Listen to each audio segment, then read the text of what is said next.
네,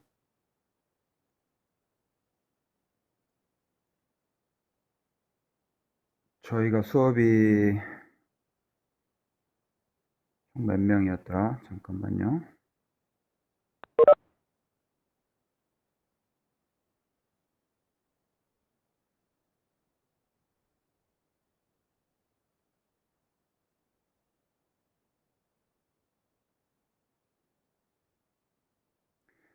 이거 이제 그 스마트 체크로 출석 안 돼요? 바뀌었어요, 혹시?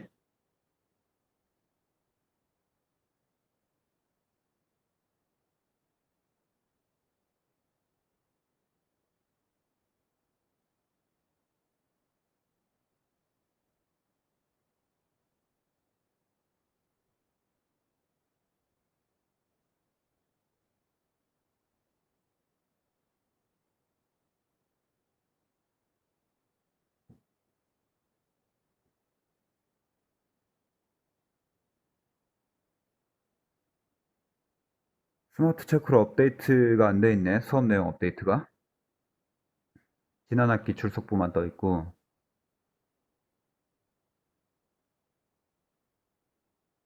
혹시 다른 수업 출석 체크 어떻게 하는지 이야기해 주실 분? 어떻게 하지?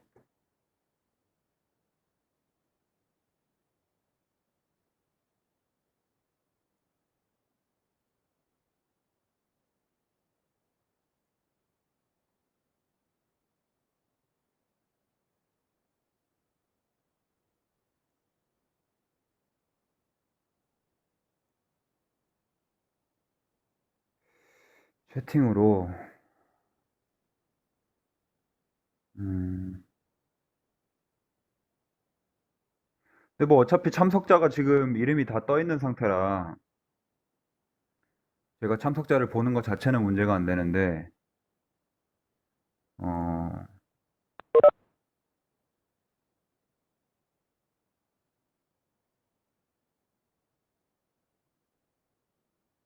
수업 참여하신 분들 전체, 그러니까 수업 듣는 분들 전체 출석부를 제가 볼 수가 없네요. 홈페이지에 들어가야 될 것 같네.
모르겠다.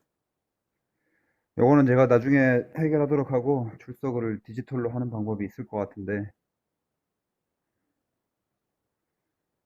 여러분들 그 마이크를 다 켜면 저는 이렇게 전부 마이크를 좀 켜고 이야기를 하면서 수업을 하고 싶은데, 문제가 뭐냐면 지금 휴대폰으로 접속하신 분도 있는 것 같고, 어, 데스크탑 쓰시는 분들도 그렇고, 노트북 쓰시는 분들도 그렇고, 이 헤드셋이나 이어폰을 착용하지 않고 그냥 수업을 켜놓으면 그 스피커에서 나온 음성이 다시 마이크로 들어가잖아요. 그러면 제가 그 에코 소리를 계속 듣게 되더라고요. 그러니까 30명이면 30명의 스피커에서 나온 제 음성이 다시 울려서 들리는 거죠. 그래서 그런 식으로 하면은 수업 진행을 할 수가 없더라고요.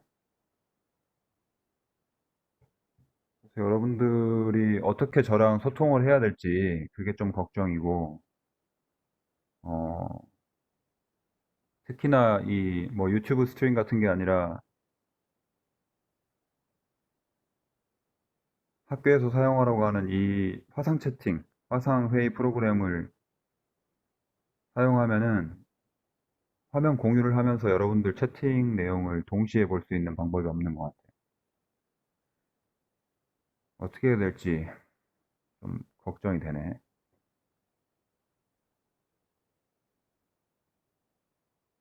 다들 지금 들리긴 들려요?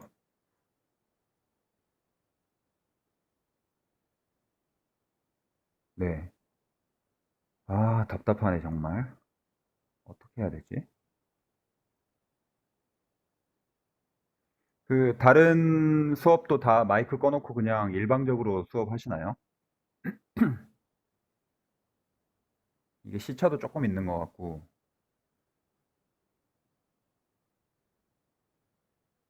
대부분 그래요. 아, 답답한데. 일단은 진행을 한번 해보고, 어, 뭐 단톡방을 만들던지, 개인적으로 단톡방을 굉장히 싫어하거든요. 내가 원치 않는데 포함이 되고 막 알람이 뜨고 그러잖아요. 끌 수는 있지만.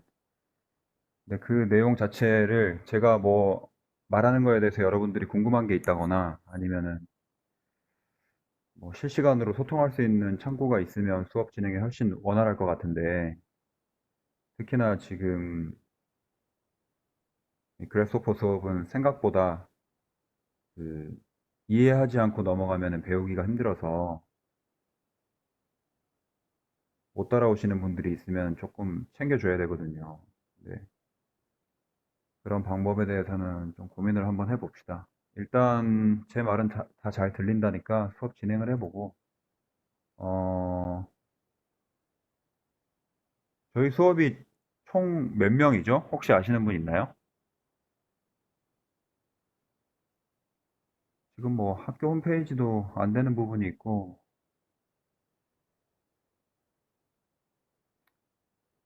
전체적으로 너무 혼란스러운 상황인데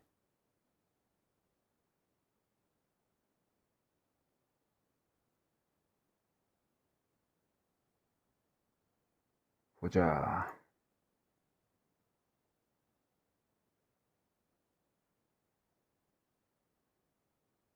21명이네요. 네, 찾았는데 21명. 근데 지금 저까지 19명이 있는 것 같은데 음,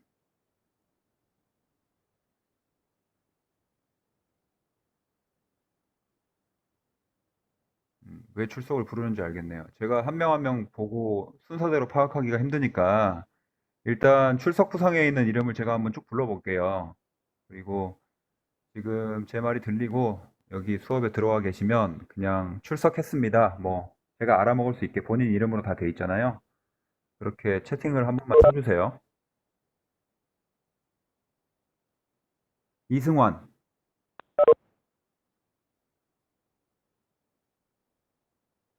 이승재,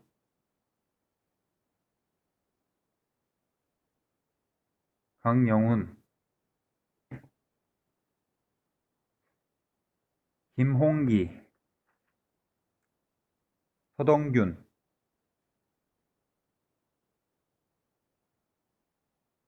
정훈, 서정민, 김한, 신유진, 오정현,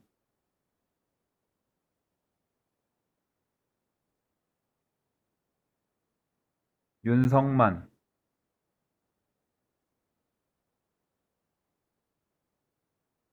이혜민,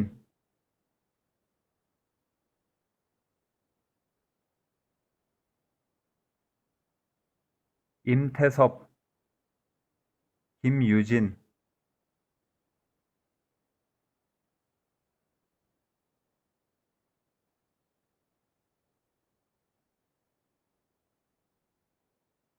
김나희,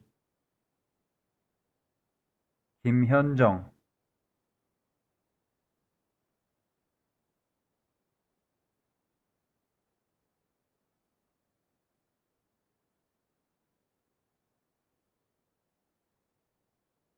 박선정, 이다혜, 이승원, 이정향, 전태현. 네. 윤성만, 임태섭, 김현정. 이 세 분 아직 안 오셨죠? 전태현 왔어요. 아닌데, 전태현 아까 마지막에 불렀고. 예, 윤성만, 임태섭, 김현정. 알겠습니다. 자, 수업 진행할게요. 제가 화면 공유할 건데, 이 화면 공유창이 뜨는지 안 뜨는지를 제가 확인할 수 있는 길이 없어서 지금 이 화면 공유창을 켜는 순간 여러분들이 채팅하는 채팅창이 없어져 버리더라고요. 아까 전에 잠깐 제가 화면 공유를 했었는데 그 창 뜨던가요?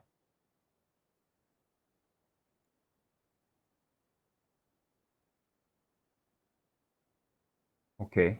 네네네.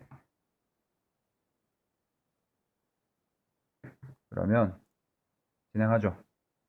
그, 이게 두 개로 분반되어 있을 텐데 아마 그 최현철 교수님 수업은 최 교수님께서 동영상을 만들어 놓으신 게 있어가지고 그걸로 수업 진행하시고 그거 보고 과제 제출하고 그런 걸로 알고 있어요. 근데 저는 일단 실시간으로 여러분들이랑 같이 제가 또 설명하고 보여드리고 그리고 여러분들이 그거를 습득할 수 있는 시간을 드리고 어, 그렇게 하는 걸로 진행을 할게요.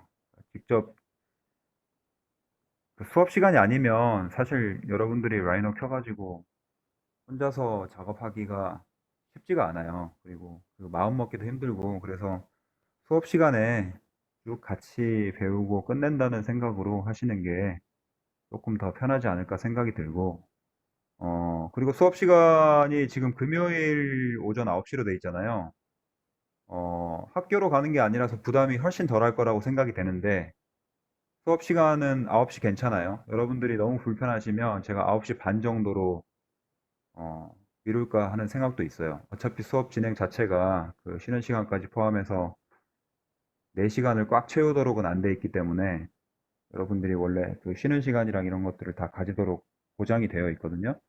그런 것들 다 감안해도 점심시간 전에 끝낼 수 있으니까 9시가 괜찮다 하시면 9시로 계속 진행을 하고 30분만 좀 늦게 하자. 제가 오프라인 수업에서는 9시 수업이 있으면 대체로 9시 반으로 다 맞춰가지고 수업을 진행했었어요. 여러분들 학교 오시는 시간도 있고 하니까.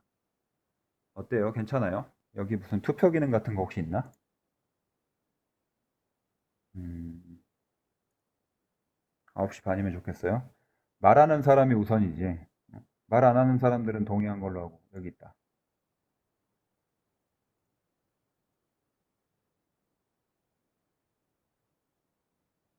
유. 어?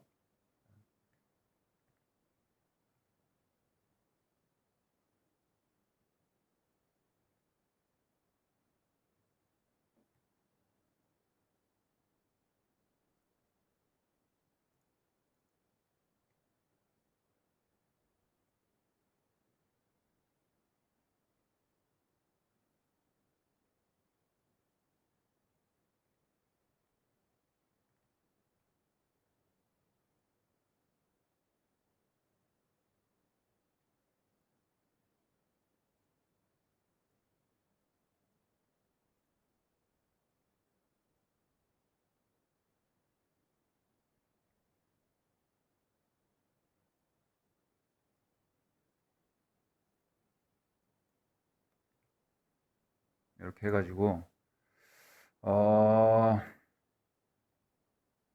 이렇게 하면 되나?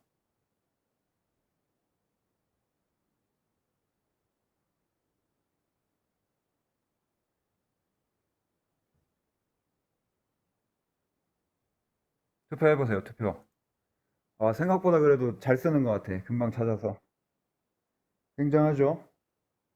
적응이 빨라. 전부 9시 반이네. 투표할 것도 없었네.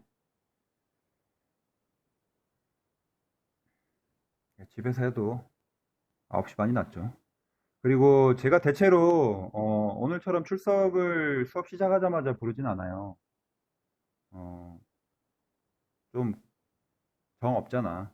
그래서 시작하자마자 부르진 않으니까 너무 큰 부담 갖지 마시고, 단지 저랑 같이 이제 라이너 수업 해봤거나 아니면 프로그램 수업 다른 거 들어보신 분들은 아시겠지만, 어, 이 프로그램 배우는 수업이라는 게 진도를 한번 놓치면은 그 다음 단계를 따라가기가 너무 어려워요. 다 이해하시죠, 그런 거는. 그래서 그 스스로 좀 뒤처지지 않게 수업 내용을 잘 들어서 따라가야겠다, 이런 생각을 가지고 진행하시는 게 좋을 것 같아요. 제가 뭐 강압적으로 할 수 있는 부분은 아니니까 여러분들 스스로 좀 그런 것들을 챙겨서 갈 수 있도록 했으면 좋겠어요. 혹시 제가 출석을 바로 부르지 않더라도. 그리고 지금 보시면 김한, 김홍기, 제가 이거 정확히 맞게 나온 건지 모르겠는데 어, 지금 휴대폰으로 접속했다고 뜨거든요, 저한테. 맞아요? 뭐라고 하는 게 아니라 그냥 정보가 맞는지 일단 확인 한번 해보게. 네네. 근데 지금 이 수업이 컴퓨터로 따라해야지 되는 수업이거든요. 이게 이론 수업이 아니에요. 아까 학교의 그 구분상 실기 수업으로 되어 있어요, 여러분들. 실기 수업이 제가 한 3, 40% 정도를 여러분들한테 보여드리고 가르치고, 그 다음에 60% 이상의 시간을 여러분들이 그걸 실습하는 시간으로 구성이 되어 있어요.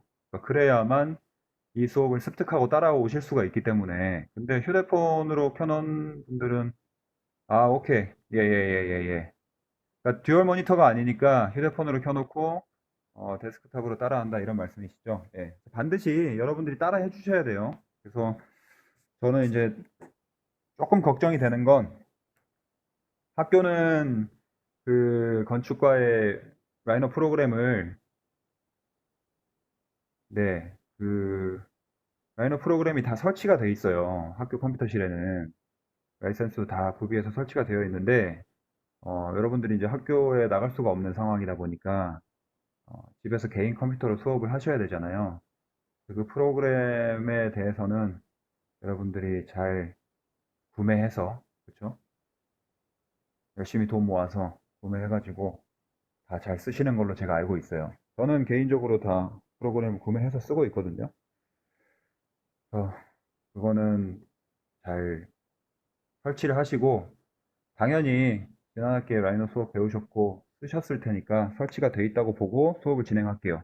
그리고 추가적으로 라이노 6 버전, 라이노 6는 라이노 자체의 그래스호퍼 플러그인 개념이 이제 없어지고, 라이노에서 플러그인이었던 그래스호퍼를 구매를 해서, 그러니까 인수합병이라 그래야 되나요? 그래서 라이노 자체의 기본 명령어를 그래스호퍼라고 입력을 하시면 그래스호퍼 창이 아예 떠요. 근데 혹시 라이노 6 버전이 안 깔려 있으신 분들은 뭐 5버전, 4버전 쓰시는 분들은 없을 것 같아요. 워낙 오래된 버전이라. 라이노 5를 쓰시는 분들은 그래스호퍼 플러그인을 따로 설치하셔야 된다. 그래서 저는 라이노 6를 기준으로 수업을 진행할 건데, 그래스호퍼라는 명령어를 입력했을 때 본인이 실행이 안 된다라고 하시면 버전이 낮은 거예요. 그건 제가 어떻게 해드릴 수가 없어요. 오늘은 어, 사실 첫 수업이라 인트로덕션인데, 인트로덕션만 하고 넘어가기에는 수업이 많이 밀렸잖아요, 저희가. 물론 3월 첫째 주, 둘째 주 그 수업에 대해서는 제가 보강 과제를 따로 내드릴 건데, 그거 이외에도 지금 학교 수업 자체가 많이 늦어져 있기 때문에 그래스호퍼를 조금 구동해보고 어떤 것들이 있는지 간단히 살펴보는 시간을 할 거니까, 그런 것들을 할 수 있게 같이 좀 준비를 해주셨으면 좋겠어요. 제가 지금 화면 공유 시작해보고, 화면 공유하면서 이 채팅창을 띄울 수 있는지 잠깐 한번 연구를 해볼게요. 되는지.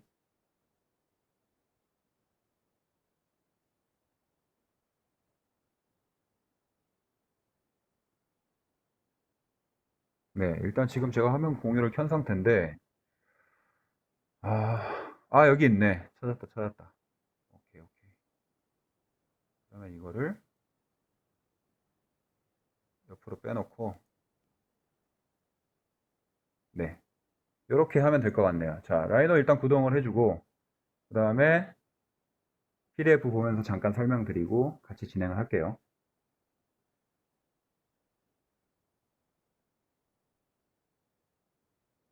이렇게 하도록 합시다. 자, 기본적으로 요청을 띄워놓고 할게요. 자, 디지털 디자인 수업이라고 되어 있죠. 지난 학기에 했던 수업은 이제 디지털 모델링 수업이고, 그 디지털 모델링 수업 자체는 여러분들의 그 창의적인 사고 능력이 그다지 필요로 하지 않아요. 그러니까 정말로 라이노라는 프로그램을 여러분들이 잘 사용하실 수 있게 기본 능력이랑 응용 능력을 배우는 수업이었고, 지금 이 디지털 디자인 수업은 과천대에서 굉장히 특화된, 저는 좋은 수업이라고 생각하는데, 웰소프를 배우는 것뿐만이 아니라 어, 이 알고리메틱 그 사고 능력을 키우는데 굉장히 좋은 수업이라고 생각을 하는데, 수업 명에서도 아시다시피 이제 디지털 디지털 툴을 사용해서 여러분들의 디자인 능력을 키우는, 응용 능력을 키우는 수업이다라고 생각하시면 될 것 같아요. 그래서 어, 시험도 그렇고요. 여러분들한테 드리는 과제나 기말 과제 같은 것도 모델링 수업과는 다르게 여러분들의 창의적인 사고 능력이 가미가 돼야 된다라는 것 정도는 기본적으로 알고 계시면 될 것 같고, 어, 이 디지털 디자인 수업을 임하기에 앞서서 여러분들이 어떤 능력들이 있어야 이 수업을 잘 따라갈 수 있는지, 그런 것들을 제가 한번 쭉 적어봤는데, 그렇게 많은 능력이 필요한 건 아니에요. 한번 보면은 어, Basic Concept of Rhino Program. 그러니까 라이노 프로그램에 대한 베이직 컨셉이라는 게 뭐냐면, 어, 라이노 프로그램이 구동되고 라이노 프로그램의 그런 컴포넌트나 그 프로퍼티들, 그리고 그 개체들이 이루어지고 있는 구성 방식 있잖아요. 제가 수업 시간에 몇 번 말씀드린 적이 있는 것 같은데, 중요하게 예를 들면 포인트, 그다음에 커브, 서피스, 폴리 서피스, 그다음에 뭐 솔리드, 메쉬 이런 개념들 쭉 나왔었잖아요. 그런 것들에 대한 차이점, 어떤 게 어떻게 바뀌고 어떤 것들이 상위의 개념에 있고 어떤 차이점들이 있는지를 명확하게 이해하고 계시는 것이 가장 중요해요. 그래서 라이너를 가르치면서도 여러분들한테 그런 것들을 몇 번씩 설명드렸었고, 단순히 모델링을 잘하는 게 중요한 게 아니라 그런 시스템에 대해서 제가 쭉 설명드린 기억이 나고, 그 다음에 두 번째로 당연히 라이너 프로그램에 대한 실질적인 사용 방법을 잘 아셔야 돼요. 그래서퍼라는 거는 라이너 프로그램에 딸려 있는 부수적인 그 프로그램이다 보니까, 라이노를 모르면, 그러니까 라이노의 모델링 방식을 모르시면 그래서퍼를 전혀 하실 수가 없어요. 예를 들면 내가 어떤 선을 기준으로 어떤 방식으로 면을 만들겠다 그랬을 때 어떤 명령어를 내가 수행했었는지, 그런 것들 자체를 아예 모르시면 그래서퍼에서 그걸 만들 수가 없다. 여러분들이 사용하시는 명령어 그런 걸 타이핑 해가지고 실행을 하셨었잖아요. 그런 걸 그래서퍼에서는 자연스럽게 다 머릿속에 들어가 있어야지 모델링을 하실 수 있겠다. 그 다음에 이제 세 번째는 최종적인 여러분들의 그 디자인, 여러분들이 만들고자 하는 것을 가기 위한 그 최종 단계를 위한 단계적인, 최종 단계, 제일 마지막 단계를 가기 위한 그 사전 단계, 단계적인 사고방식. 1차적으로 뭘 하고 넘어가야 되고, 뭘 하고 넘어가야 되고, 그런 단계적인 사고방식이 필요하다. 그 다음에 네 번째, 중학생 수준의 산술적인 계산 능력. 어려운 게 아니에요. 중학생 수준, 고등학교, 대학생 수준이 아니라요. 중학생 수준의 그 산술적인 계산 능력이 조금 있으셔야 돼요. 아무래도 엔지니어링적인 측면이 조금 있다 보니까 그런 것들을 이해를 하고 넘어가야 된다. 그다음에 중학생 수준의 논리적인 사고방식. 뭐를 했을 때 뭐가 되고, 뭐를 했을 때 뭐가 되고, 이런 논리적인 사고방식. 이런 것들이 동반이 돼야 된다. 밑에 있는 건 제가 제일 처음에 말씀드린 디지털 모델링과 디지털 디자인의 차이점, 이런 것들이 있으니까 염두에 두고 수업 진행하시면 될 것 같고, 마지막은 넘어갈게요. 자, 요 날짜는 제가 지금 기준에 맞춰서 수정을 안 해놨는데, 어, 일단 요거는 그 강의 계획서를 기준으로 생각해 주시면 될 것 같아요. 강의 계획서를 기준으로 생각해 주시면 되고, 여기에 있는 내용들은 강의 계획서를 기준으로 한다라고 생각하고 넘어갈게요. 이것도 마찬가지예요. 스케줄도. 이거는 제가 수업 진행할 때 오프라인에서 여러분들이랑 좀 질문을 주고받으면서 그 수업에 대한 그 컨셉이나 아니면 여러분들의 그 능력이라 그래야 되나요? 모델링 능력이나 배우고자 하는 방향 이런 것들을 파악하려고 제가 만들어 놓은 일종의 질문지 같은 건데요.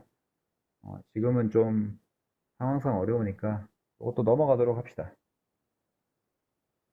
자, 그래서 패러메트릭 디자인이 뭐냐? 그래스호퍼, 라이노도 그런 면이 있지만 라이노 이제 후반부에 배웠던 패널링 툴 같은 경우 있잖아요. 그거를 저희가 마지막으로 하면서 수업 종료를 했잖아요. 그것과 연관된 디자인 툴로서 라이노를 봤을 때 패러메트릭 디자인이라는 게 굉장히 강화되어 있는데 여러분들이 생각하시는 패러메트릭 디자인이 도대체 뭐냐?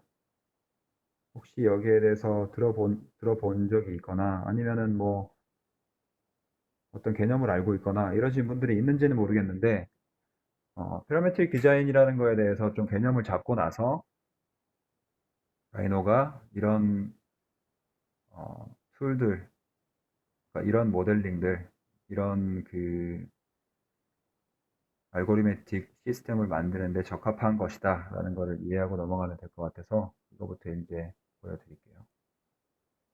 자, 패러메트릭 디자인이 적용된 패러메트릭 디자인이라고 할 수 있는 이미지들을 제가 몇 가지를 찾아왔는데 일단 좀 보면서 넘어가 볼게요. 벤치 디자인이죠.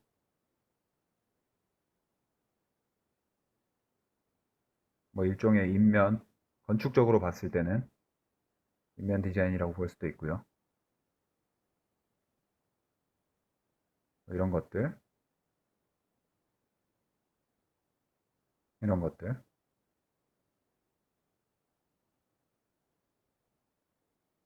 이런 것들,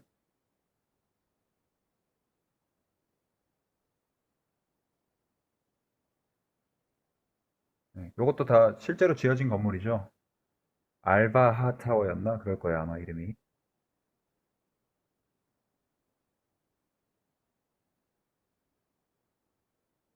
요거는 그 영상을 써가지고 시시각각 변하는 그 설치 미술 작품인데요.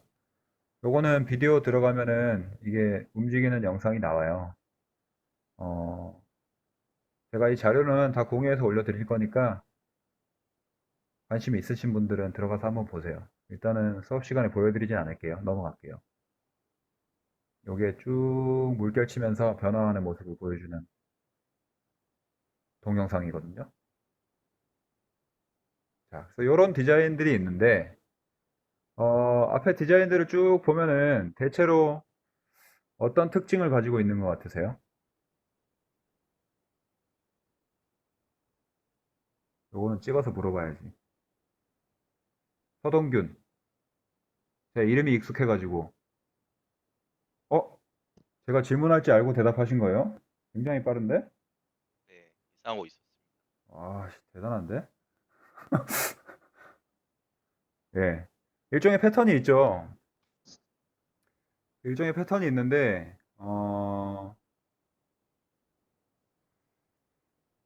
그 패턴들이 변화하고 있다. 요거에 초점을 좀 맞춰주시면 될 것 같아요. 그쵸? 패턴이 있지만 일관적이지 않고 변화하고 있다. 몰핑하고 있다. 근데 그 이유가 뭐냐? 이유가 아까 패러메트릭 디자인이라고 했잖아요. 그 패러메트릭 디자인이라는 게 파라미터, 우리가 말하는 이제 패러미터의 형용사형이에요. 패러메트릭이라는 게. 근데 파라미터를 한글로 그냥 한글로 해석을 해보면 매개 변수라는 단어로 나와요. 사전에 찾아보시면 매개 변수라는 단어가 나오는데 이 매개 변수라는 단어는 고등학교 때 이제 이과를 나오셨으면 한 번쯤은 들어보셨을 거예요. 그러니까 정확하게 이해를 하고 있다 이렇다기보다는 그냥 한 번쯤은 들어봤을 거예요. 근데 이 매개 변수의 설명이 아래쪽 보시면 굉장히 복잡하잖아요. 수학적으로 그거를 뭐 해석하고 이해할 수 있게 설명한 글이 굉장히 복잡한데 그런 것들 다 좀 뛰어넘고 요약이라고 된 것만 한번 살펴보면 몇 개의 변수 사이의 함수 관계를 정하기 위해서 사용되는 또 다른 변수. 너무 어렵죠.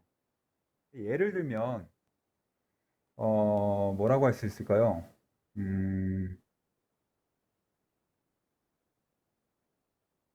그 수식 있잖아요. 여러분들 그 y는 뭐뭐 무슨 x 막 이렇게 나간 수식. 그 수식을 예를 들어 y는 x의 z제곱, z승, 그러니까 y는 x의 위에 이렇게 있는 거, 이렇게 있는 게 z다, z승이다. 이런 수식이 있다라고 가정을 해보면 x와 y의 관계가 뭐로 인해서 정의가 되는 거죠? 변화가 가능한 거죠. 그 z라는 다른 변수에 의해서 변경이 가능한 거죠. 그렇죠? 그러니까 x는 y면 항상 동일한 거예요. 그거는 변화하지 않는 하나의 패턴이 되는 거예요. 그렇죠? 하나의 패턴을 만들어 놨는데 그게 x와 y가 똑같으면 변화하지 않는 거예요. 근데 거기에 변화가 가능한 어떤 매개 변수, 그러니까 아까 무슨 몇 승이 아니라 예를 들면 y는 x 곱하기 z라고 정의를 해도 그 y 값이 변화하는 데 있어서는 x라는 기본적인 패턴과 함께 z라는 매개 변수가 항상 작용을 하는 거죠. z 값에 의해서 y의 형태가 계속 변화하게 되는 거죠. 그게 파라미터라고 생각하시면 이해하기 쉬울 것 같아요.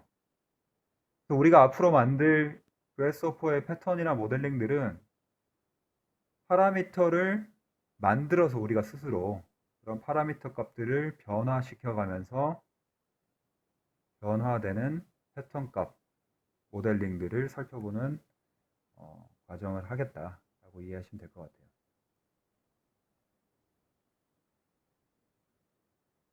넘어갈게요. 요거에 대한 설명이에요. 그러니까 파라메트릭 디자인을 어, 정의한 것들이에요. 정의한 것들. 그러니까 요거는 이제 이분이 정의를 한 거고 이분을 잡이라고 읽어야 되는지 얍이라고 읽어야 되는지 모르겠는데 유럽 분이신지 미국 분이신지 모르니까 어, 이분이 정의한 파라메트릭의 정의다. 넘어갈게요. 제가 앞서 설명드린 내용으로 판단하시는 게 조금 더 쉬우실 것 같아요. 그래서 파라메트릭 디자인이 가능한 툴들이 뭐가 있느냐를 살펴봤을 때, 뭐 카티아라든지 마야라든지 그래스호퍼라든지 레빗, 다이내모, GC, 모듈러 뭐 이런 것들이 있는데 카티아도 사용하는 회사들이 있고 게리 테크놀로지 같은 데나 아니면 뭐 마야 같은 거 자아디드에서 사용하고 있죠. 그다음에 뭐 GC도 제가 사용하는 데가 있는 걸로 알고 있는데 요즘 좀 많이 죽은 것 같아요. 잘 사용하는 데가 잘 없는 것 같고. 그래서 파라메트릭 디자인에 있어서 그래스호퍼가 라이노의 힘을 얻어서 좀 많이 어, 커졌다. 많이들 사용하고 있다. 특히나 인면을 디자인하거나 뭐 인테리어 디자인이나 뭐 설치 쪽 하시는 분들은 그래스호퍼를 굉장히 많이 사용하시는 것 같아요. 그래서 우리는 그 중에서 그래스호퍼를 배울 거다.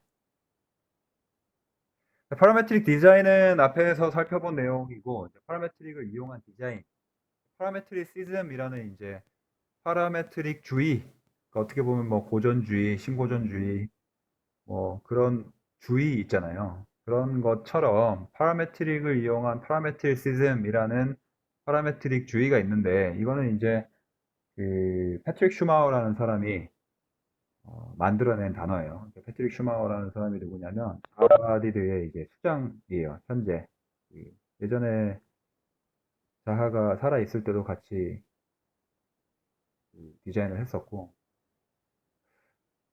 운영을 했다 그래야 되나?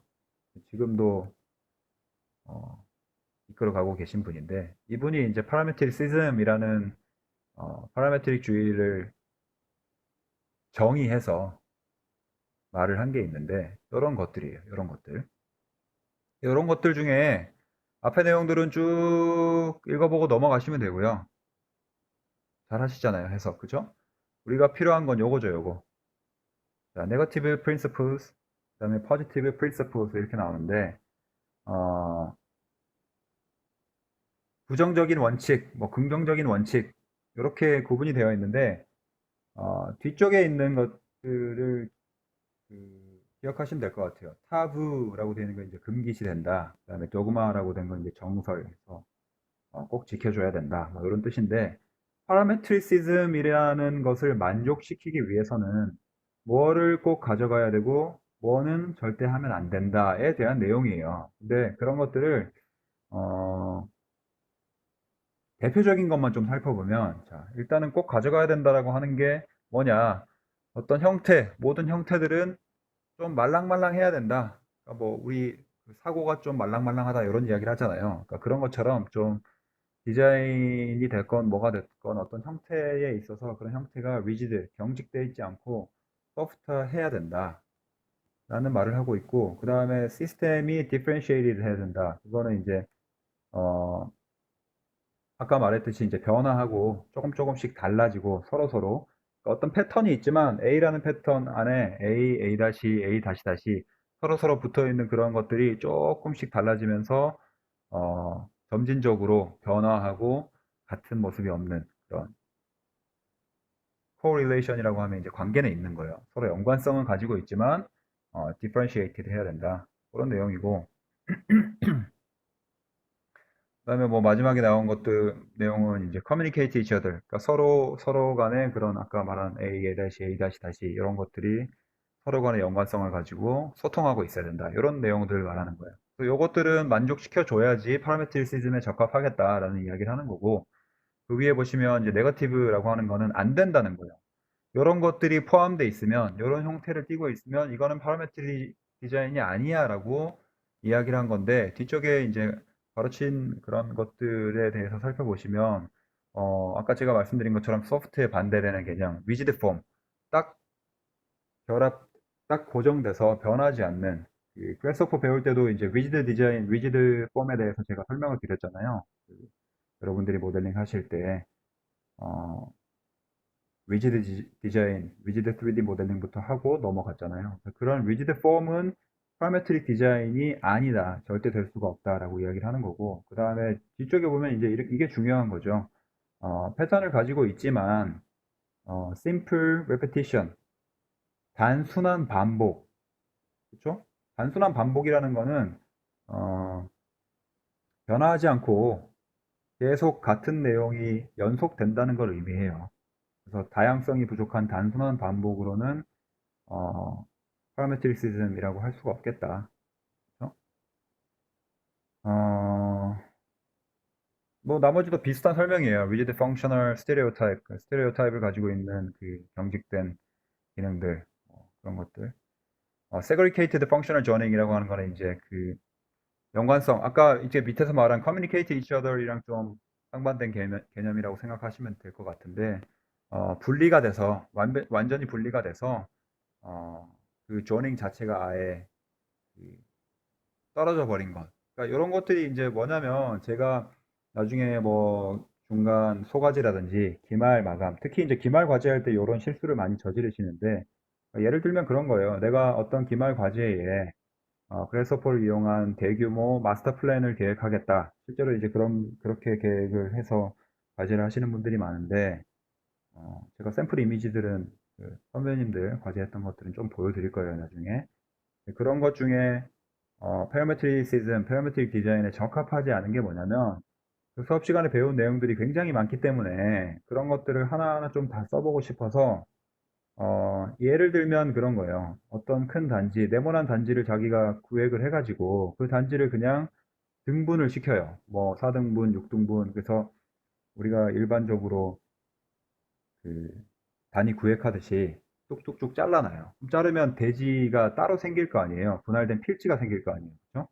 그 필지 안에다가 내가 만들 수 있는 것들을 여러 개를 디자인하시는 거예요.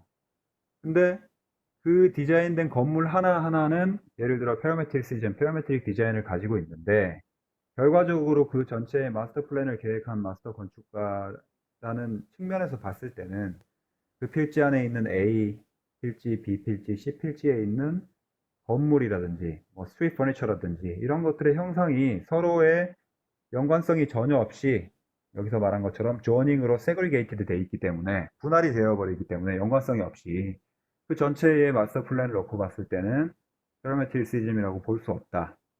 이런 제가 그러니까 적합하지 않은 거에 대한 예시는 준비를 하지 않았는데 어, 개략적으로 어렴풋이 무슨 의미인지는 좀 이해는 되실 것 같아요. 그런 시행착오를 겪지 않게 원칙들을 좀 기억을 하시면서 어, 나중에 과제를 진행하시면 될 것 같다. 요걸 좀 텍스트를 좀 참고해 주세요. 자, 그래서 Parametric Design with Grasshopper Tool 이렇게 되어 있는데 Grasshopper라는 툴을 이용해서 한 Parametric 디자인이 뭐가 있겠나. 그래서 예시 이미지들을 제가 몇 개를 들고 왔어요. 이게 이제 항저우 스테디움 그 프레임 인면이자 구조체 디자인이 된 그 모습인데 저도 이제 이 MBBJ라는 회사에서 한 건데 큰 회사예요. 지금도 잘 나가는지는 모르겠어요. 10년 전까지만 해도 굉장히 잘 나가던 회사였는데 지금도 잘 하겠지. 이 회사에서 작업을 한 거라 저도 히스토리는 정확히 모르겠어요. 제가 이 회사에 있었던 건 아니라서. 근데 어, 예상컨대 이 인면이나 이 구조체의 프레임을 디자인할 때 어, 사실 이런 그 네스트라는 디자인 컨셉을 가지고 한 거잖아요. 그러니까 그 이 프레임의 두께라든지 높이라든지 간격이라든지 미세한 형상 같은 것들을 디자인하는 기준 자체를 마련하기가 좀 애매해요. 그죠? 어떤 뭐 사회적인 시스템을 따라간 것도 아니고 주변의 컨텍스트를 본 것도 아니고 그래서 미적인 아름다움을 시각적으로 또는 구조적으로 얼마만큼 합리적이고 아름다운지를 봐야 되는데 그런 예시 하나하나를 전부 따로따로 모델링하기에는 굉장히 많은 시간과 노력이 필요한 거죠. 그렇죠? 그리고 뭐가 어떻게 변화할지에 대한 상세한 그 디자인들을 사이사이를 다 만들어서 볼 수가 없기 때문에 이런 그라스호퍼 툴을 이용해서 아까 말씀드렸다시피 특정 매개 변수, 어떤 매개 변수들을 통제해서 어떤 매개 변수들을 이용해서 다양한 디자인 베리에이션을 볼 수 있다라는 걸로 이해하시면 될 것 같아요. 그래서 어마어마하게 복잡한 그래스호퍼 식을 가지고 있는데 저도 저 정도는 만들지 못하고요. 세계적으로 가장 잘하는 전문가가 했겠죠. 저 회사에서 제일 잘하는 사람이나 뭐 세계에서 제일 잘하는 사람. 뭐 아마 모르겠어요. 하면은 할 수 있으려나 싶긴 한데 시간이나 이제 컴퓨터 같은 것들이 버텨줄 수 있을지 뭐 그런 것들 잘 모르겠네요. 굉장히 복잡한 수준의 그래서퍼 모델링이다라고 생각하시면 될 것 같아요. 이 정도. 요거는 이제 그 예를 들면 건물의 구조체와 인면, 아까 말했듯이 그 네스트라는 것과 비슷하게 그런 컨셉이지만 여러분들이 수업을 충분히 따라오셨다면 쉽게, 어렵지 않게, 쉽다기보단 어렵지 않게 하실 수 있는 정도의 수준이라고 생각하시면 될 것 같아요. 이 정도 모델링. 그래서 수업을 쭉 잘 따라가시면 이런 것들은 충분히 잘 만드실 수 있을 거다라고 생각하시면 될 것 같고, 그다음에 이것도 건축적인 모델링 중에 이제 건물의 그 인면의 형태를 어떻게 디자인 베리에이션을 볼 거냐, 실제로 이렇게 사용되고 있는 모습을 보실 수가 있고, 이런 정도도 충분히 하실 수 있을 것 같아요, 여러분들.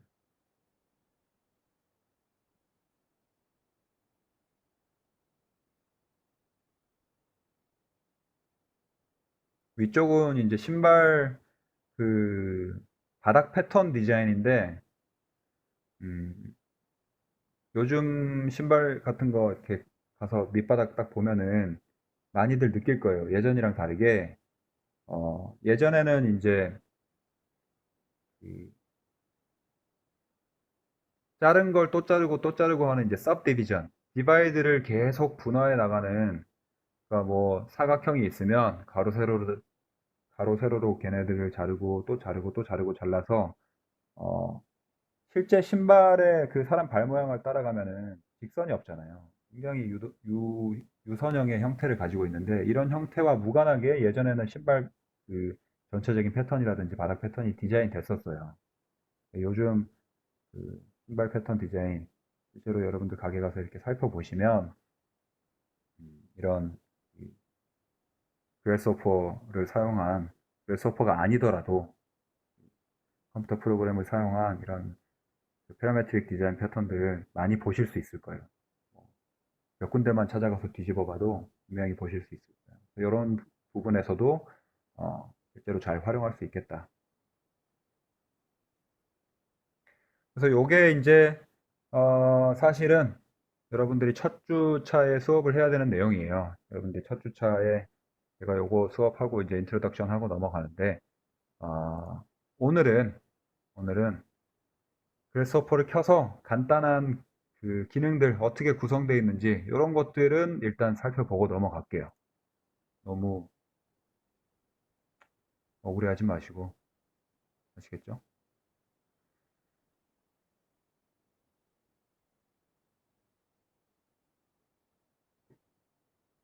아이고, 아이고, 아이고, 아이고.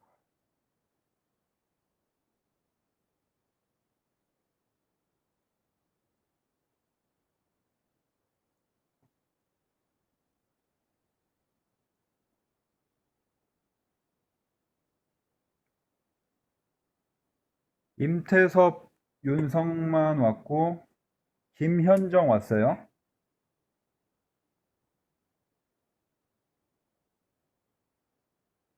김현정 왔어요. 아직도 안 왔어? 요거 하나만 더 보고 갑시다. 요거. 김현정 왔어요? 왜 이렇게 늦었어? 제가 지난 학기에 봤던 김현정 맞죠? 왜 이렇게 늦었어요? 늦잠을? 아니, 학교에 오지도 않고 집에서 수업을 듣는데 자다가 켜도 되겠구만. 컴퓨터는 켰죠? 웹소퍼 다 깔려 있고. 자, 보시면 그 아까 전에 그 슬라이드 마지막에 보여드린 그런 그래스호퍼 프로그램을 사용한 현란한, 또는 여러분들이 아직은 좀 복잡하다거나 좀 징그럽다거나 그렇게 느끼는 그 패턴이 아니더라도, 실제로 패러메트릭 디자인, 패러메트릭이라는 개념에 대해서 어떻게 이해하고 건축에서 사용되고 있는지를 제가 보여드리기 위해서 추가 자료를 이제 만들어서 가지고 온 건데, 한번 보면서 좀 느껴보고 여러분들 좀 생각할 시간을 드리고 제가 또 말씀드릴게요. 한번 좀 쭉 보세요. 이런 디자인, 학생 작품이에요. 이런 거 CG죠, 이거는.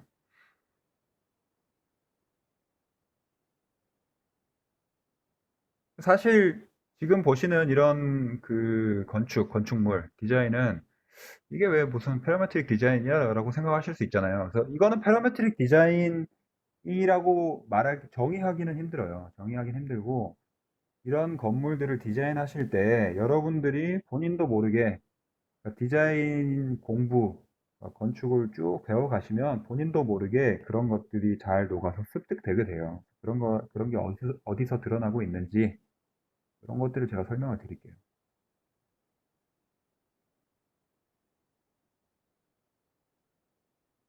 이런 디자인,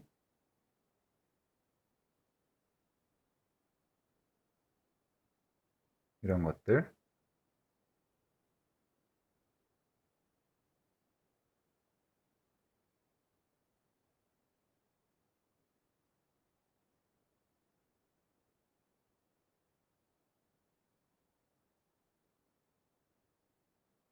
자, 요거는 제가 내용을 설명드리면서 갑시다. 자, 랜드스케이프 쪽은 넘어가고요. 조금 다른 내용이니까. 자, 페라메트릭 디자인이라고 봤을 때 여러분들이 어떤 건축물을 설계하실 때 지금 4학년인가요? 그쵸? 3학년인가?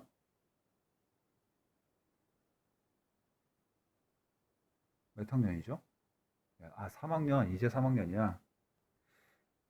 그래도 3학년 정도 되셨으면, 뭔가 이제 설계를 딱 시작한다라고 했을 때, 어, 건물을 만들어야지 라고 생각을 하시면 잘못된 거예요. 우리는 건물의 외관을 만드는 직업이 아니에요. 건축이라는 거는 어떤 대지가 주어지잖아요. 그렇죠? 항상 여러분들은 대지 위에 설계를 하시게 되는데 대지가 주어지는데 이 대지 위에 있는 모든 것들을 디자인하셔야 돼요. 앞으로도 마찬가지예요. 설계 스튜디오 수업하실 때. 그래서 그 대지 위에 있는 모든 것들을 마스터 플랜을 하셔야 되는데 당연히 건축물이 있겠고요. 그렇죠? 그 다음에 그 건축물 안에 들어간 인테리어적인 요소가 있을 거고 그 다음에 그 바깥쪽에 구획된 어떤 공간 구획이라든지 아니면 일부 조경 요소라든지 이런 것들이 있겠죠. 근데 뭐 조경을 전공하신 분도 있고 인테리어 디자인을 전공하시는 분들이 따로 있는데 그분들이 하는 것과 겹치는 거 아니냐. 근데 겹치는 부분이 일부 있긴 하지만 어, 건축에서 말하는 이 외부 디자인과 인테리어 쪽은 좀 러프하다고 생각하시면 될 것 같아요. 근데 이 러프한 걸 하는데 그래서 이제 마스터 플랜이라고 말씀드리는 거고 이 마스터 플래닝을 하실 때 지금 이런 패턴들을 보시면 내가 가지고 있는 대지 안에 어떤 이유에 의해서, 이유는 여러 가지 이유가 있겠죠. 뭐 사이트 분석을 어떻게 했다든지, 역사적인 조사를 했다든지, 주변의 수요를 뭐 봤다든지, 아니면 향을 고려했다든지, 여러 가지가 있잖아요. 여러분들 설계하실 때 고려하시는. 그런 것들을 생각해서 내가 건물을 쭉 디자인을 하실 때, 이 외부에 나눠놓은 조경과 길의 패턴 같은 걸 보시면 어떻게 돼 있죠? 아까 제가 말씀드린 것처럼 닮아 있죠. 그러니까 같진 않아요. 그러니까 형태가 어, 수학에서 뭐라 그러더라? 정확히 같은 거를 합동이라고 그러죠. 합동. 예. 그러니까 정확히 합동은 아니에요. 똑같진 않은데 그 형태의 근본이나 근원을 분석해 보면 비슷한 형태를 띠고 있어요. 그렇죠? 그렇기 때문에 이 건물 전체를 봤을 때 아니면 이 설계한 전체를 봤을 때 어색하지 않아요. 그러니까 조화롭다고 우리가 자연스럽게 느끼는 거예요. 근데 만약에 이런 건물을 디자인하실 때 여러분들이 주변에 건물은 이렇게 멋있게 뭔가를 디자인했는데 그런 것과 무관하게 시간이 없어서 또는 여러분들의 그 사고가 요까지 해야 된다는 생각 자체를 안 하셔서 여기를 그냥 비워두셨거나 아니면 무성의하게 네모난 주차칸으로 쭉 채워버린다 또는 공간 구획을 그냥 사각형으로 다 해버렸다라고 하시면 이 전체를 봤을 때 전체 설계의 그 입장에서는 잘 하지 못한 거예요. 그런 개념들을 가지고 설계를 진행하시면 된다. 마찬가지예요. 내가 가지고 있는 건물과 그 건물 앞에 뻗어져 나온 이 데크 공간들, 그리고 앞에 이 하버를 구성하고 있는 이런 데크 공간들이 어떻게 디자인적으로 서로 어우러지면서 완성하고 있느냐. 제가 지금 보여드리는 것들이 설계를 잘했다거나, 그러니까 설계안 자체가 훌륭하다, 뭐, 이렇게 해야 된다라는 걸 말씀드리는 건 아니에요. 오해하시면 안 돼요. 페러메트릭의 관점에서 어떻게 이해를 할 수 있느냐. 마찬가지로 내가 이런 형식의 디자인을 했는데 지금 보시면 건물의 이런 깎여져 나간 형태나 매싱을 여러분들이 매스 스터디 같은 거 많이 하시잖아요. 그 매스 스터디를 하시고 그 매스 간의 관계를 규정하고 이런 것들을 스터디 하시면서 동선이라든지 외부 조경이라든지 마스터 플래닝을 쭉 하시게 되는데 그런 것들이 어떻게 건물과 어우러지게 디자인이 되어 있는지, 그렇죠? 이런 것들을 중점적으로 보시면서 디자인을 하셔야 된다. 마찬가지 내용이에요.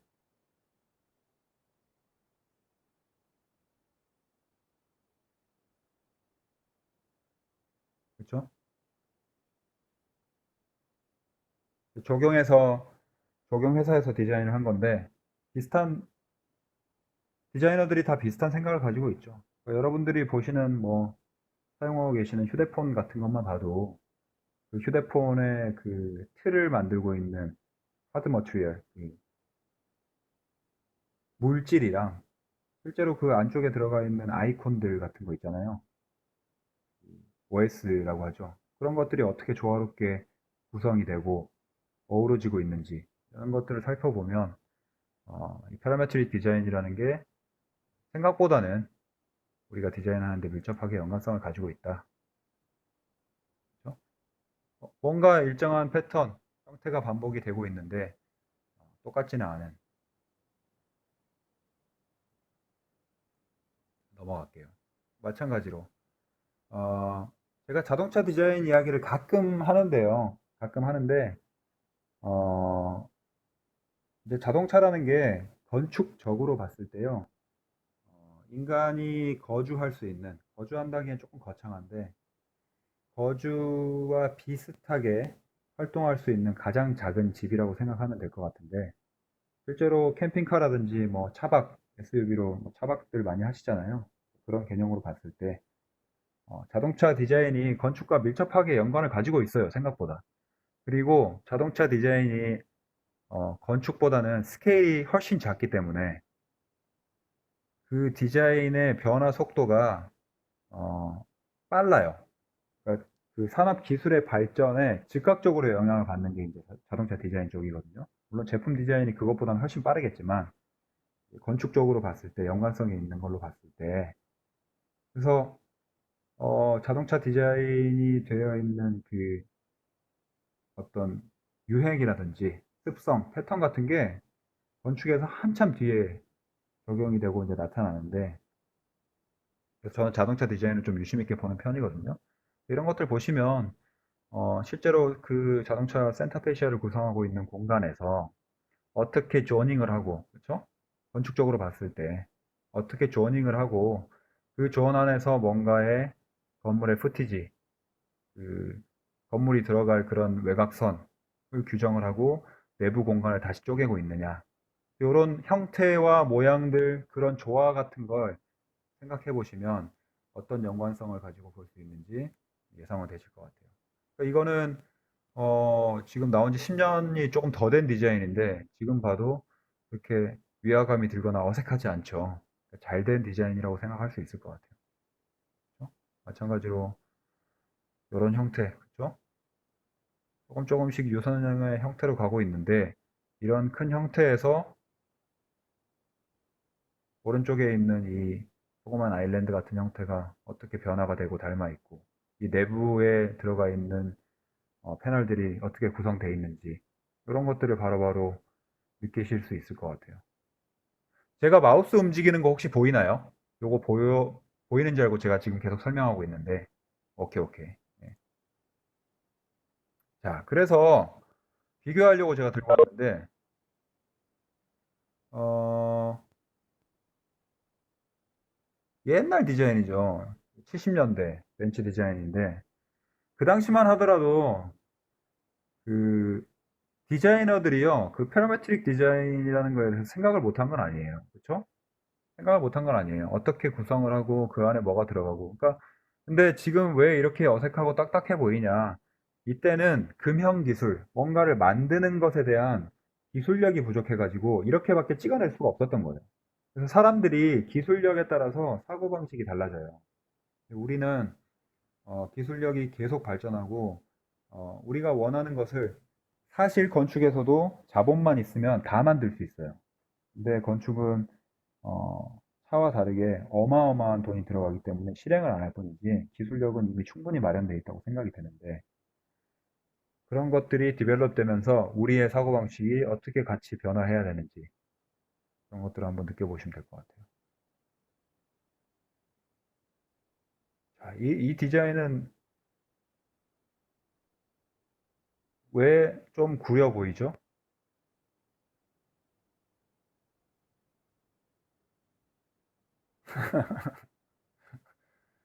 아, 디자인 쌍용 아니었어? 쌍용 지금 발언하면 이거 안 되는 거 아니야? 삐 처리해야 되는 거 아니야? 그렇게 하면 이거 저거 그거 해야 돼요. 여러분들 수업한 거 저 유튜브에 올려야 돼. 유튜브에 쌍용이 소송 걸면 어떻게 하려고 그래? 패러메트릭 디자인이 아니어서 그래요. 이런 거는. 패러메트릭 디자인에 대한 생각이 부족해서 어, 전체 틀을 이루고 있는 디자인과 그렇죠? 각각의 버튼들이 들어간 디자인 그리고 이게 어설프게 뭔가 이렇게 튀어나가 있는 이런 모습들이 이게 잘못됐다는 게 아니라 전체적인 그 아까 제가 말한 마스터 플랜의 관점에서 봤을 때 각각의 요소들이 조화롭다고 느껴지지 않기 때문에 그래요. 변화는 할 수 있지만 닮아 있는 요소가 없기 때문에 그게 제일 중요한 거죠. 마찬가지예요. 굉장히 오래된 포르쉐 디자인인데 포르쉐 요즘은 디자인 정말 잘하죠. 근데 포르쉐가 디자인을 이렇게 잘하게 된 이유는 디자인을 원래 잘했던 아우디에 팔려서 그런 것 같기도 하고 제 생각에 옛날 포르쉐 디자인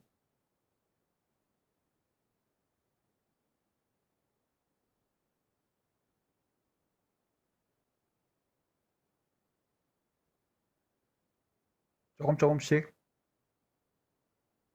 발전을 하고 있어요. 이것도 옛날도 아니에요. 어, 이것도 한 7, 8년 전 볼보 디자인이었는데 정말 그 인테리어 쪽에서는 어, 몰매를 많이 맞던 디자인이에요. 그러니까 이런 이 가운데 센터페시아 디자인을 보시면 도대체 무엇 때문에 우리가 이것을 어색하다고 느끼느냐. 여러분들이 패러메틱 디자인이라는 거에 대한 개념을 아예 모르고 배우지 않았을 때는 설명하기 조금 힘드셨겠지만 대략적으로 이해는 되실 거예요. 왜 내가 이 디자인을 봤을 때 너무 어색하고 거부감이 느껴지느냐. 그 디자인을 배우신 분이라면 어떤 느낌인지 아시겠죠? 이 가운데 들어간 이 패널과 이런 버튼들의 배치나 형태는요, 이렇게 기울어지고 뭐 운전석으로 틀어지고 이런 게 중요한 게 아니에요. 어디 들어가도 이렇게 박아 놓을 수 있을 거예요. 그러니까 통합적인 디자인이 된 게 아니죠, 이런 것들. 여러분들이 디자인하실 때 이런 실수를 저지르면 안 되겠다. 한 단계 조금 발전한 그 다음 단계의 디자인이고, 아까 제가 보여드린 그 아우디의 센터페시아 전체적인 형상이죠. 전체적인 형상. 이런 것들이 어떻게 변화하면서 이런 라인들 있죠. 캐릭터 라인들이 어떻게 연관성이 있게 변화하면서 형태를 쭉 만들어 가고 있는지. 특히나 이런 사진을 찍거나 CG를 할 때도 그런 것들을 다 계산해 가지고 만들어낸 걸 보실 수 있을 거예요.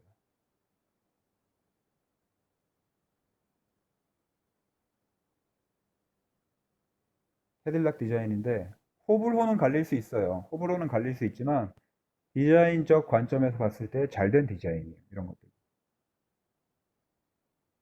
굉장히 날카롭고 딱딱하지만 무엇이 이 전체적인 핸들이나 이런 디스플레이 계기판의 모습을 자연스럽게 느껴지도록 하고 있는지 그런 것들만 보고 넘어가시면 될 것 같아요. 마찬가지로 벤츠 S클래스 디자인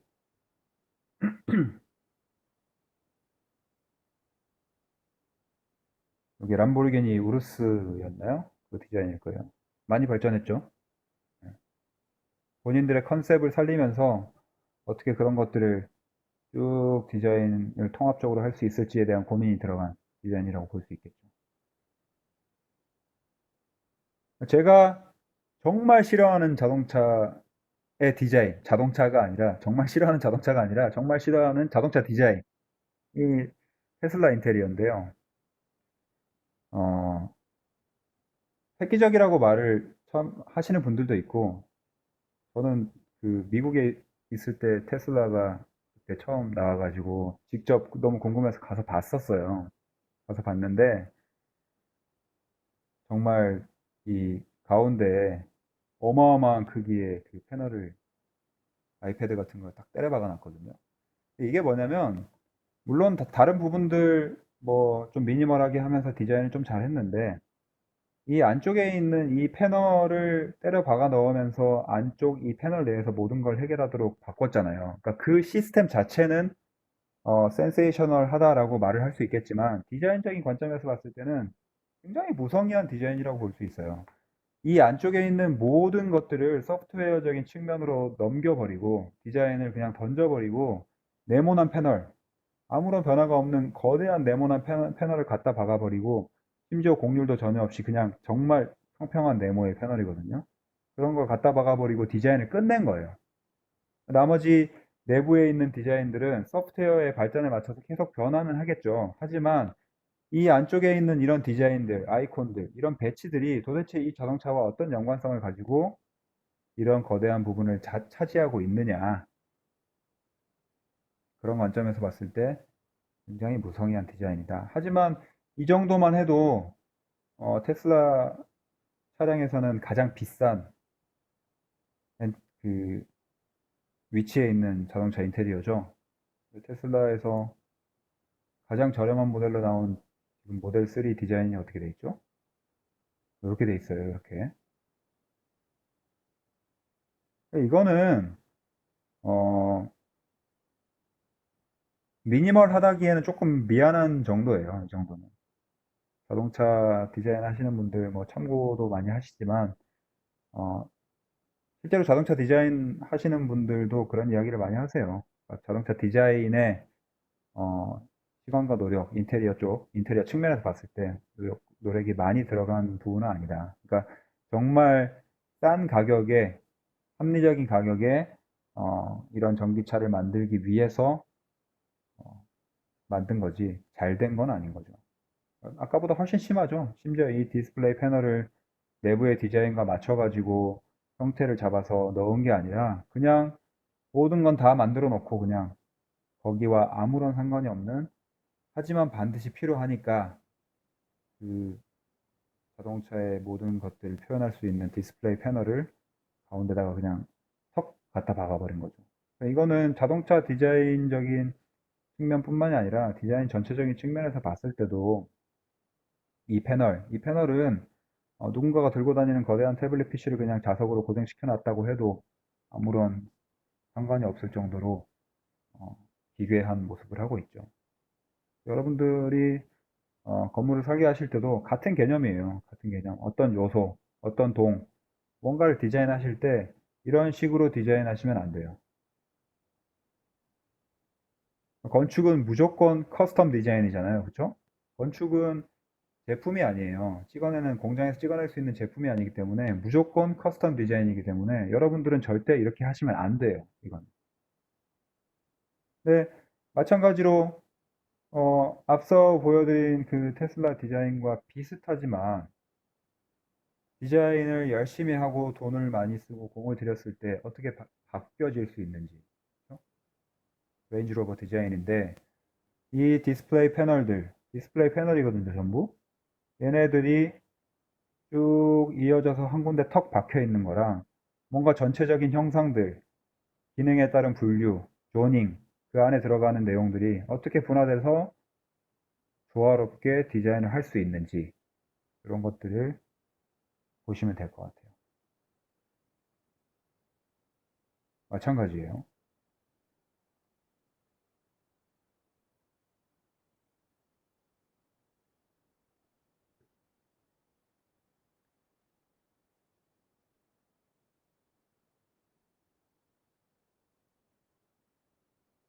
자, 조금만 하고 갑시다. 어, 쉬는 시간 필요한가요? 30분 정도 내면은 될 것 같긴 한데.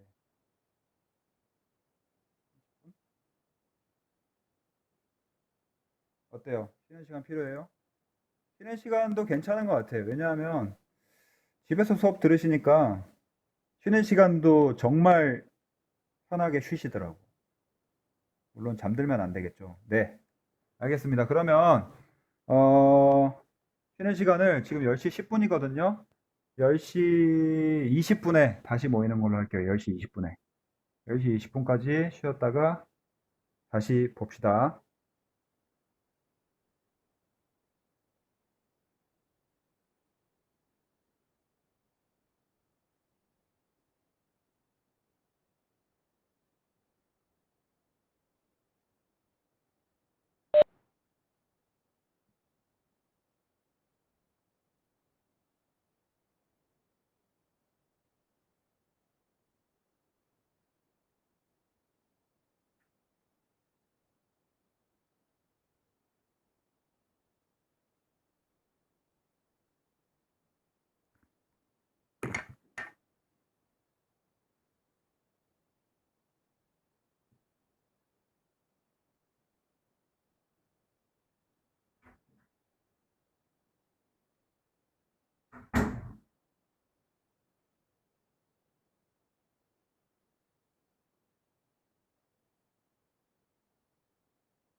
자, 다 오셨나요?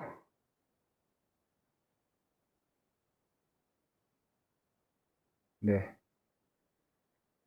오셨으면 라이너 일단 켜주시고요.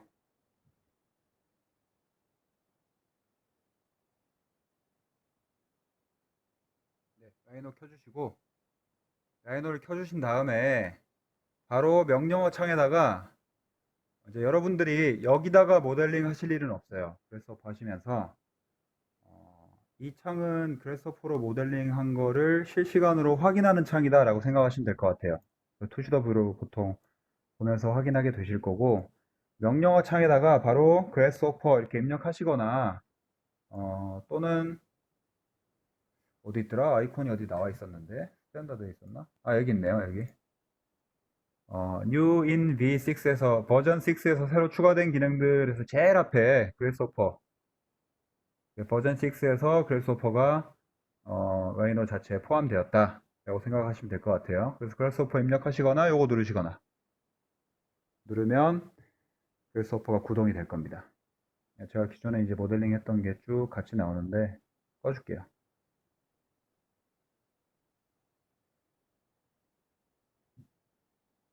요런 창이 기본으로 보이실 거예요. 그래서 여러분들이 듀얼 모니터를 쓰고 있으면 이제 장점은 그래스호퍼로 모델링 하신 거를 어, 바로바로 그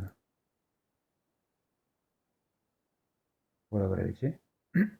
아까 그 퍼스펙티브 창에서 보면서 확인하실 수 있다.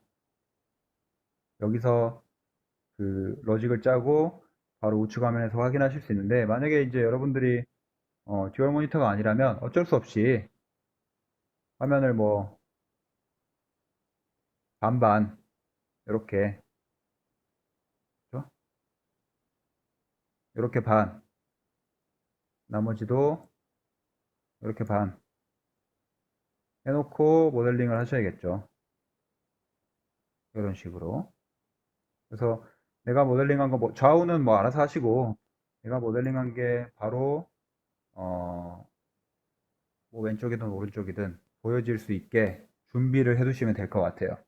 그래서 기본적으로 여러분들이 음,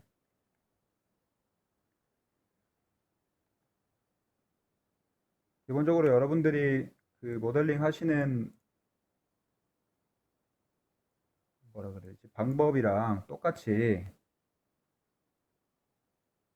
여기다가 이제 모델링을 하시게 될 건데, 어, 예를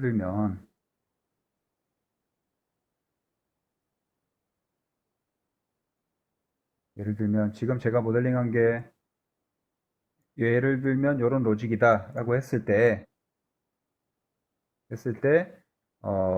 왼쪽 편에 이렇게 보이잖아요. 그렇죠? 내가 만든 것들이 미리 보기로 보여줘요. 미리 보기로. 근데 나중에 이제 모델링 시작해 보시면 느끼시겠지만, 미리 보기라고 말씀드리는 게 이게 클릭이 되지 않아요. 클릭이 되지 않고 그냥 단순히 내가 모델링한 게 어느 정도의 어떤 형태의 모습이다라는 거를 어, 보면서 할 수 있는, 실제로 요거를 어, 클릭하고 뭐 저장할 수 있는 라이노 파일로 만들기 위해서는 베이크라는 다른 기능을 사용해야 되는데, 그것도 추후에 알려드릴게요. 그래서 구성을 떤 방식이든 여러분들이 동시에 보면서 작성을 할 수 있게 만들어 둬야 된다. 미리 보기 창을 줄여 두시든지, 얘를 좀 줄이고 그래서퍼를 크게 해두시든지, 그런 것들은 여러분 자율성에 맡길게요. 아시겠죠? 그리고 한 가지 이제 높아지면서 말씀드리는 건, 저는 지난 학기 수업에서 느끼셨겠지만 모든 그래스호퍼의 그 명령어들을 아이콘 클릭해서 쓰지 말라고 계속 말씀드렸잖아요. 영문판으로 깔아서 써라. 그리고 반드시 명령어들을 영어 단어로 구성되어 있었잖아요. 물론 추격어를 쓰긴 하지만 단어로 구성되어 있고 문장으로 이해하면은 쉬운 그 명령어들로 되어 있기 때문에 그런 것들을 지속적으로 좀 외워서 쓰도록 요청을 드렸는데, 그 이유가 그래스호퍼에서도 똑같이 발생하기 때문에 그래요. 여러분들이 사용하시던 라이노에 있는 명령어들이 그래스호퍼에 거의 동일하게 100% 같진 않아요. 조금씩 조금씩 다른 게 있는데 90% 이상 동일한 명령어로 구성이 되어 있기 때문에 그 명령어들을 그래스호퍼에서 그대로 입력을 해주시면 돼요. 그래서 입력하는 방법 같은 건 어, 따로 말씀드릴게요. 다시. 자, 그래서 그래스호퍼 창은 이렇게 구성이 되어 있는데 입력 오픈하시면 이렇게 구성이 되어 있는데 어, 지금 제가 화면에 컴포넌트라고 띄워놓은 요 항목들은 여러분들이 다 이제 작성을 하셔야 되는 실제로 모델링이라고 하면 좀 애매하고 그렇죠? 음, 로직을 짜기 위한 도구들 실제로 여러분들이 가져다가 만들어야 되는 도구들의 집합이라고 보시면 될 것 같고요. 그 다음에 이 우측에 있는 거는 그 라이노 창에서 보시면 요 왼쪽 위에 화면 설정에 관한 것들이 쭉 있었잖아요. 그렇죠? 그래서 이 화살표를 내리면 내가 현재 보고 있는 화면에 대한 모든 설정을 여기서 바꿀 수 있게 되어 있었어요. 그렇죠? 그런 것처럼 그래스호퍼에서 보여지는 화면 설정, 그래스호퍼에서 만든 것을 여기에 뭐 미리 보기를 할 거냐 안 할 거냐, 미리 보기가 어떤 식으로 보여질 거냐, 그런 것들에 대한 설정 창은 모두 오른쪽 상단에 마련되어 있다 라고 생각하시면 될 것 같아요. 오른쪽 위에. 그 다음에 이 왼쪽 위에 있는 게 이제 그래스호퍼에는 이런 기능이 없죠. 캐드에는 있는데 이제 퀵 액세스 툴바 같이 자주 사용하는 기능들 그런 것들을 마련해 놨고 그 다음에 그 화면의 배율은 사실 그 여기서 입력하시는 경우는 거의 없잖아요. 똑같이 그래서퍼 구동 방식, 평면이나 인면 뷰 구동 방식이랑 똑같아요. 우측으로 마우스 클릭하고 드래그하면 펜이 뜨고 마우스 휠 위아래로 하면 확대 축소가 되고 그래서 확대 축소를 굳이 요거를 사용하시는 일은 없을 거다.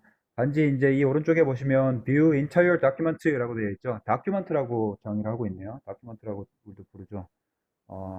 모델링에서는 Zoom Extent라는 명령어로 여러분들이 그린 모델링 전체를 화면을 봤잖아요. 네, 그래서퍼도 쭉 다큐멘트를 작성하기 시작하면 굉장히 복잡하고 많은 내용들이 화면에 담기게 되는데 그것들을 한 번에 볼 수 있게 하는 요 키가 여기 마련되어 있다. 네임드 뷰는 특정 뷰, 그러니까 똑같이 어느 부분을 확대해서 보고 어느 부분을 확대해서 보고 그런 네임드 뷰를 저장했을 때 네임드 뷰를 이제 그 저장하는 기능이에요. 지금 제가 보고 있는 요 화면의 배율과 위치와 이런 것들을 그대로 여러분들이 그 뷰포트의 이름을 작성하셔가지고 다음번에 그 화면 그대로 탁탁탁 갈 수 있게 그래서 소포에서도 V 키를 누르면은 네임드 뷰가 활성화됐었죠. V 이런 거랑 똑같이 여러분들이 보고 계신 뷰를 저장하는 기능이다. 뭐 그 정도만 보면 아시면 될 것 같고 이 우측 아래에 있는 게 이제 내비게이션 툴바인데 요거는 컴패스라고 이제 지정이 되어 있는데 위치는 자유자재로 옮기실 수 있고요. 요거를 딱히 사용하시는 개념은 아니고요. 지금 보시면 내가 뭔가를 그 작성해놓은 다큐먼트의 위치가 화살표로 이렇게 표시되어 있죠. 그렇죠? 화살표로 이렇게. 그래서 내가 작성한 다큐먼트가 어느 정도의 위치에 있느냐 그런 것들을 표시해주는 찾아가기가 힘들 때가 있어요. 그러니까 실제로 작성을 해보시면 느끼시겠지만 이 뷰포트가 어디에 가 있는지 지금 우측에 안 보이게 해놓으니까 우측으로 향하고 있죠. 이런 것들을 어디에 있는지 위치를 내비게이션 해주는 툴바다. 이렇게 생각하시면 될 것 같아요. 그 다음에 요 상단에 있는 뭐 파일, 에디트, 뷰, 디스플레이 이런 것들은 그래서퍼랑 마찬가지로 드랍다운 메뉴에 모든 기능들 쓸 수 있는 모든 기능들이 이제 포함이 돼 있고 아이고 그런 것들 포함이 돼 있고 어, 기본적으로 그 명령어에 대한 것들은 너무 많기 때문에 라이노는 그거를 다 여기 항목에 넣어놨잖아요. 이제 그렇게 되어 있진 않고 명령어에 대한 항목들은 이 아래쪽에 마련이 돼 있어요. 이 아래쪽에. 이 아래쪽에 이제 그래스호퍼가 라이노랑 똑같은 플러그인으로 개발된 그 시작을 가지고 있기 때문에 음, 구성은 똑같아요. 구성은 똑같은데 여러분들이 이제 보시는 것처럼 여기 있는 아이콘들을 어디 가서 찾아가지고 클릭해서 갖다 놓고 하는 일들은 잘 하지 않으실 거예요.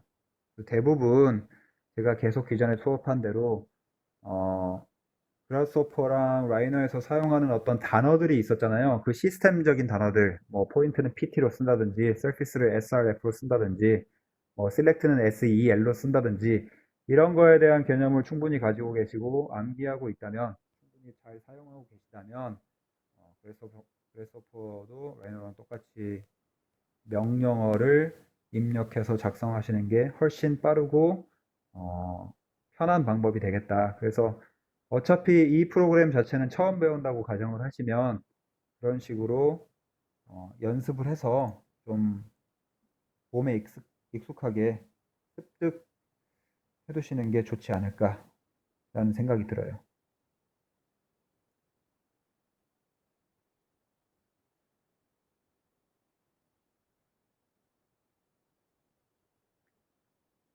아, 이것까지 다 진행을 할까?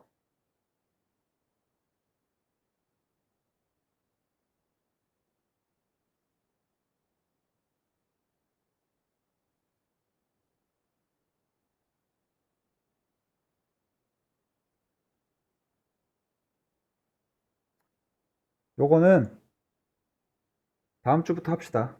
다음 주부터 하고 어, 한 번에 쭉 설명하고 넘어가는 게 좋을 것 같아서 그래요. 그러니까 지금 설명하고 넘어가면 또 잊어버리니까, 네, 맞죠. 예.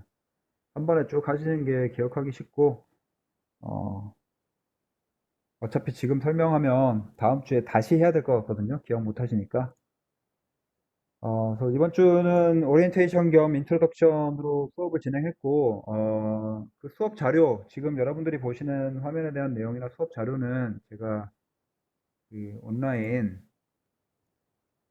이름이 뭘로 돼 있었죠? 어,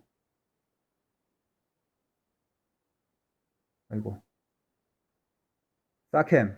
어떤 데는 스마트 캠퍼스로 부르고 그래서 항상 헷갈리는데, 사이버 캠퍼스에 제가 다 내용 올려드릴 거고요. 그 다음에,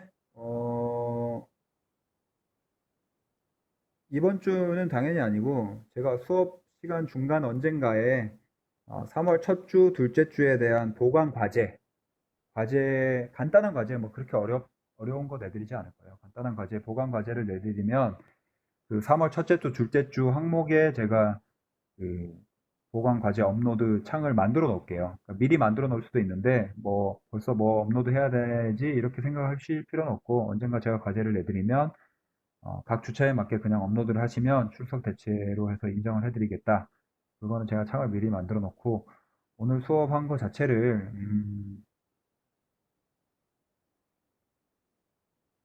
1주차로 올려야 되나 3주차로 올려야 되나 그것도 제가 고민해서 알아서 할게요. 알아서 하고 아, 다음 주에 그러면 9시 반에 뵙는 걸로 하고 그리고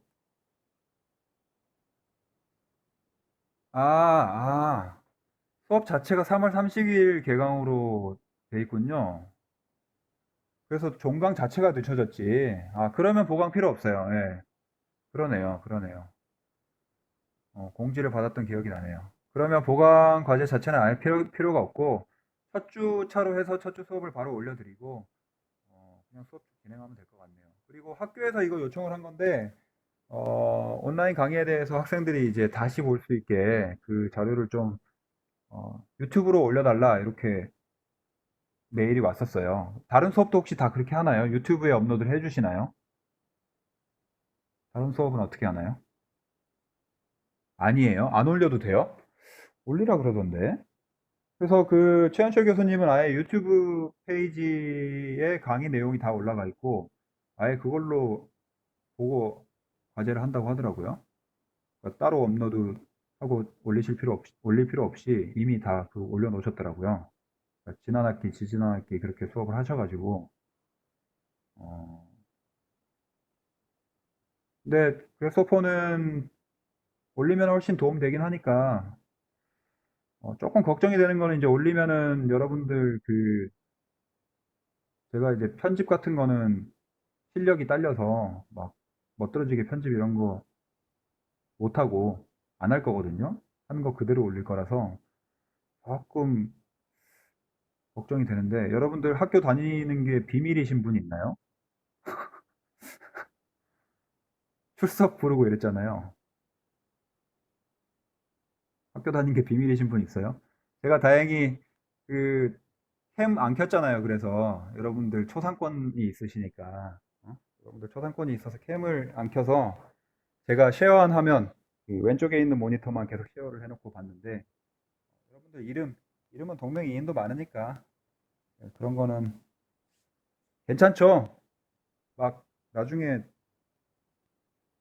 뭐라고 하시면 안 돼요. 저한테 학교에서 올려달라고 했으니까 수업한 내용은 전체를 제가 지금 이 레코딩을 하라 그랬어요. 이것도 레코딩을 하라 그래서 다 레코딩 해놨으니까 수업 내용에 대해서 각 주차 그러니까 뭐 이렇게 강의 제목이랑 각 주차 적어가지고 유튜브에 올려드릴게요. 그래서 유튜브에 어, 들어가서 보시면 될 것 같고 제 유튜브 주소가 뭘로 되어 있는지 모르겠네요. 잠깐만요. 저도 한번 가서 볼게요.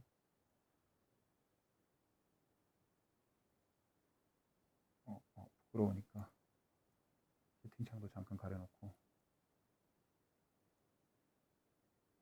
지금 뭐 모든 학교에서 온라인 수업하고 유튜브에 다 자료를 올려가지고 굳이 검색해서 막 여러분들 관심 없을 거예요.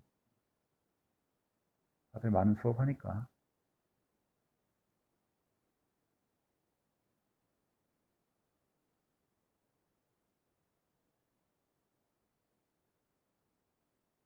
이게 유튜브를 어떻게 하면 저를 검색할 수 있죠? 제 아이디를 알려드리면 되나요? 어차피 뭐 수업 뭐라 그래야 되지? 하나의 동영상을 올리면 동영상에 대한 주소는 당연히 생성이 될 텐데 어,